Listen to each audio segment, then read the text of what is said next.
guys, welcome to Kirubanic channel. இன்னைக்கு நாம விக்ரமாதித்தன் கதை தான் பார்க்க போறோம். இது ஒரு தொடர் கதை. அதனால வாரத்துக்கு ஒரு பகுதி போடுறேன். இந்த வாரத்தோட பகுதியை பார்க்கலாம் வாங்க. செஞ்ச வாரம் நம்ம என்ன பார்த்தோம்னா வீரவர்தனனும் அவனோட மனைவி பேசி கொண்டிருந்தது அவங்க மகளும் கேட்டு வீழ்த்து கொண்டனர். அதோட தொடர்ச்சியை இந்த வாரம் பார்க்கலாம் வாங்க. வீரவர்தனன் அவனது மனைவி பிள்ளைகள் இருவரும் அந்த பெண் சொன்ன அம்மன் கோயிலுக்கு வந்தனர். அப்பா, என்னை அம்மனுக்கு பலி கொடுக்க தயங்காதீர்கள், அரசரின் உயிர் முக்கியம் என்று சொல்லி அவன் தன் தலையை பலிபீடத்தில் வைத்து கொண்டான். எம் அரசர் நீரூழி வாழ அருள் தருவாய் அம்மா என்று வேண்டிக் கொண்டே மகனின் தலையை வெட்டி வீழ்த்தினான் வீரவர்தனன். அந்த சமயம் வானில் இருந்து வீரவர்தனை, உன் பலியை ஏற்றுக்கொண்டோம், அரசன் இனி 100 ஆண்டு வாழ்வான் என்று ஒரு குரல் கேட்டது.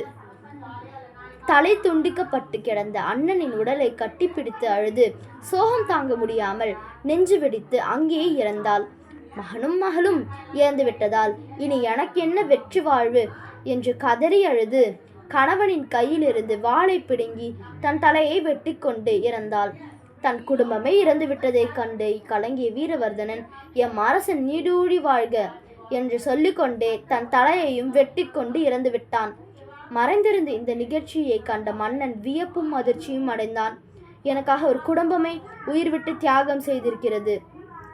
இந்த தியாகத்திற்கு ஈடு இணை எதுவும் இல்லை. இவர்களுக்காக என் உயிரை விடுவது சரியானது என எண்ணிய மன்னன் தன் வாளை உரியவாறே அம்மனிடம், அம்மா தாயே, எனக்காக உயிர் விட்ட இந்த குடும்பத்தினர் அனைவரும் மீண்டும் உயிர் பெற்று வாழ வேண்டும், இல்லையேல் நானும் உயிரை விடுவேன் என்று சொல்லிக்கொண்டே தன் கழுத்தை வெட்ட முயன்றான். அப்போது அவன் முன் அம்மன் தோன்றி, அரசனை, உன் உயிரை விட வேண்டாம், இறந்து கிடக்கும் இவர்களை அனைவரையும் மீண்டும் உயிர் பெறுவார்கள் என்று சொல்லி அம்மன் மறைந்தாள். மகிழ்ச்சியுடன் அரசன் தனது அரண்மனைக்கு திரும்பினாள். அதன் பிறகு நால்வரும் அம்மனின் அருளால் உயிர் பெற்று அம்மனை வணங்கி வீட்டிற்கு சென்றனர். மறுநாள் வீரவர்தனன் அரசவைக்கு வந்தான். வீரவர்தனிடம், வீரவர்தனா, நேற்றிரவு சுடுகாட்டில் ஒரு பெண்ணின் அழுகுரல் கேட்டு விசாரித்து வருமாறு உன்னை அனுப்பினேன், என்ன நடந்து என்று சொல் என்று கேட்டான் மன்னன்.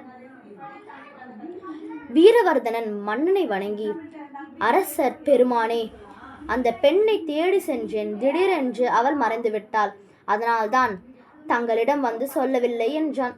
வீரவர்தனனின் தண்டனை கத்தை